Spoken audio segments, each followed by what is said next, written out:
Le Congo de l'empereur continue à cultiver à la perfection l'art du paradoxe et de la démesure. En effet, dans un contexte de crise prononcée, avec pour conséquence jusqu'à 37 mois de salaire, de pension et de bourse d'études impayées,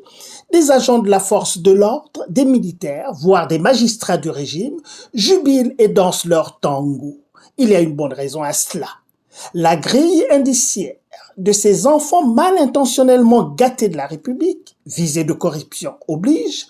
n'arrête plus de brandir ses couleurs chatoyantes tellement que les échelons, les galons et les grades gagnés n'arrêtent pas de fluctuer avec une célérité déconcertante pour un esprit rangé.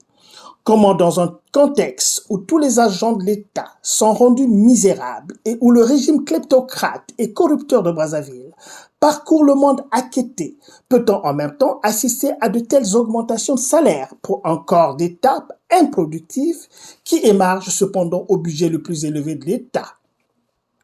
Facile alors de comprendre comment ces privilégiés de la République sont ceux qui ont la charge de mater avec bien souvent une violence des plus extrêmes, la légitime revendication salariale des vrais producteurs de la République qui se lèvent tous les jours, tôt le matin, pour aller travailler malgré la misère qui les assaille au quotidien. Le Congo de Sassou est un État félon, champion de la fête tostaoïenne. En même temps qu'il